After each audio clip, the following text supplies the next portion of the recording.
नमस्कार दर्शक बंधु Odia knowledge academy YouTube channel को आपण मानक स्वागत।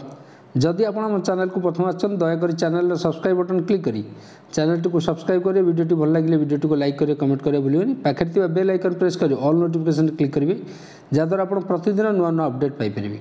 तो आप टाइटल देखुए जे राजरास्ता गुरु बा शिक्षक सरकार नीरव।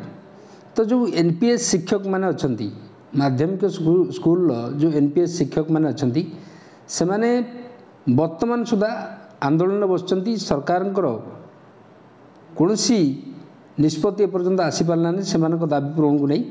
तेणुक से मुख्यमंत्री हस्तक्षेप लोड़ी जो शिक्षक जो एनपीएस शिक्षक माने अछंती से दाबी मुख्यतः पुराना पेंशन अवसर बयस को 62 वर्ष वृद्धि एवं नेशनल इंक्रीमेंट जो अच्छी नेशनल इंक्रीमेंट प्रदान करने दाबी कर जानी जो कथार अच्छी गुरु ब्रह्मा गुरु विष्णु गुरुदेव महेश्वर गुरु साक्षात परम ब्रह्म तस्मै से गुरु ब्रह्म अर्थात गुरु होचंती साक्षात ईश्वर। से देशर भविष्य जो माने पिला मानकर भविष्य गढ़ुचंती किंतु आज गुरु निजर अधिकार पाई राजरास्ता निजर अधिकार पाई सरकार को गुहारी करुची जे सरकार से दाबी मानु बोली।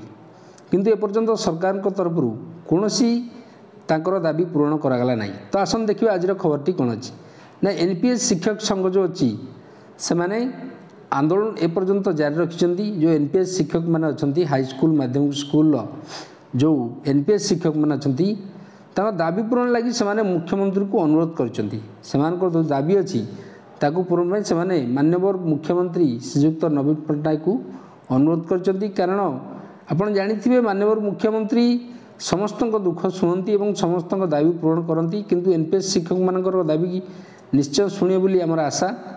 जे सरकार जो चुक्तिभित्तिक उच्छेद नियम 2022 रु लागू करथिले मध्य हजार हजार जो शिक्षक शिक्षयित्री को एथुर उपेक्षा कराई।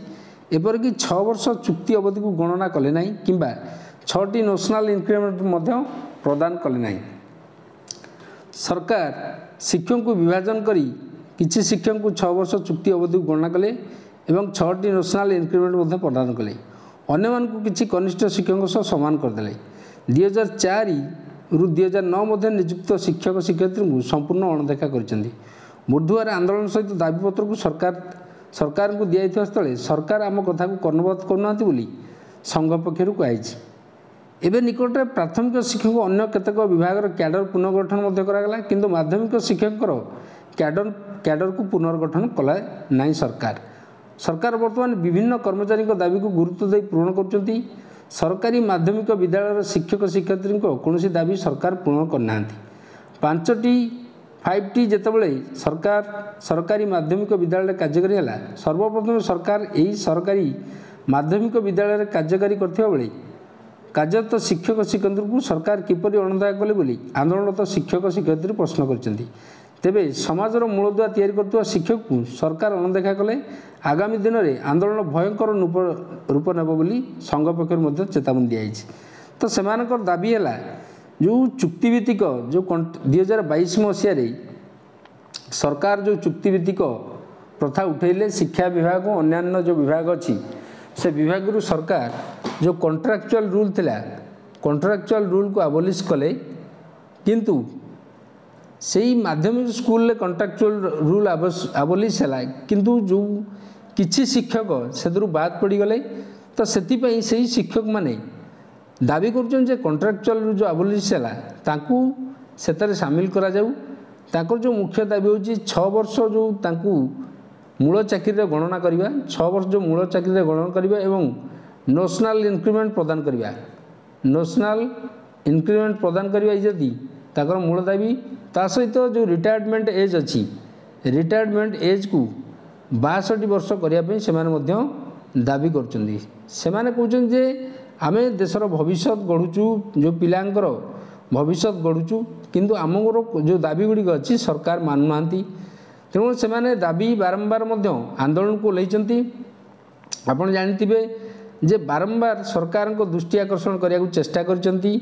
बारंबार से लोअर पीएमजी रे आंदोलन करचंती जे सरकार से दाबी शुणु किंतु सरकार एपर्यंत से दाबी पूरण कले नहीं। ସେମାନଙ୍କ ଦାବି 2004 ଓ 9 ମଧ୍ୟରେ ନିଯୁକ୍ତି ଯେଉଁ ଶିକ୍ଷକ ଶିକ୍ଷୟିତ୍ରୀଙ୍କୁ ସମ୍ପୂର୍ଣ୍ଣ ଅଣଦେଖା କରୁଛନ୍ତି ସରକାର। ବହୁବାର ଆନ୍ଦୋଳନ ସହିତ ଦାବିପତ୍ର ସରକାରକୁ ଦିଆଯାଇଥିବା ବେଳେ ସରକାର ଆମ କଥାକୁ କର୍ଣ୍ଣପାତ କରୁନାହାନ୍ତି ବୋଲି ସଂଘ ପକ୍ଷରୁ କୁହାଯାଇଛି। କିନ୍ତୁ ଶେଷରେ ସେମାନେ ମୁଖ୍ୟମନ୍ତ୍ରୀଙ୍କୁ ଅନୁରୋଧ କରିଛନ୍ତି, ମୁଖ୍ୟମନ୍ତ୍ରୀଙ୍କ ହସ୍ତକ୍ଷେପ ଲୋଡ଼ିଛନ୍ତି ଯେ ମାନ୍ୟବର ମୁଖ୍ୟମନ୍ତ୍ରୀ ସମସ୍ତଙ୍କ ଦୁଃଖ ଶୁଣୁଛନ୍ତି, ତେଣୁକରି ଏ ଯେଉଁ NPS ଶିକ୍ଷକ ଅଛନ୍ତି ମାଧ୍ୟମିକ ସ୍କୁଲରେ ସେମାନଙ୍କ ଦୁଃଖ ଶୁଣିବେ, ସେମାନଙ୍କ ଦାବି ମଧ୍ୟ ସରକାର ପୂରଣ କରିବେ। ଆମେ ଆଶା କରୁଛୁ ମାନ୍ୟବର ମୁଖ୍ୟମନ୍ତ୍ରୀଙ୍କୁ ମଧ୍ୟ ଅନୁରୋଧ କରୁଛୁ କି ଯେଉଁ NPS ଶିକ୍ଷକମାନେ ଅଛନ୍ତି ସେମାନଙ୍କର ଦାବି ପୂରଣ କରାଯାଉ ଏବଂ ଯେଉଁ ମାଧ୍ୟମିକ ସ୍କୁଲରେ ଯେଉଁ କ୍ୟାଡର ରିଷ୍ଟ୍ରକ୍ଚର କରାଯାଉ, କ୍ୟାଡର ରୁଲରେ ପରିବର୍ତ୍ତନ କରାଯାଉ ବୋଲି ସେମାନେ ଦାବି କରିଛନ୍ତି। ତ ଏହିପରି କିଛି ଦାବି ଅଛି, ମାନ୍ୟବର ମୁଖ୍ୟମନ୍ତ୍ରୀ ସେମାନଙ୍କ ଦାବି ଶୁଣିବେ ବୋଲି ଆମର ଆଶା। ଆମେ ମଧ୍ୟ ଅନୁରୋଧ କରୁଛୁ ସରକାର ସେମାନଙ୍କ ଦାବି ଖୁବ୍ ଶୀଘ୍ର ପୂରଣ କରନ୍ତୁ। ତ ଆଜିର ଥିଲା ଏହି ଖବରଟି। ଯଦି ଆପଣଙ୍କୁ ଖବରଟି ଭଲ ଲାଗିଲା ଦୟାକରି ଚ୍ୟାନେଲକୁ ସବସ୍କ୍ରାଇବ୍ କରିବେ, ଭିଡ଼ିଓଟିକୁ ଲାଇକ୍ କରିବେ, କମେଣ୍ଟ କରିବାକୁ ଭୁଲିବେନି। ଧନ୍ୟବାଦ।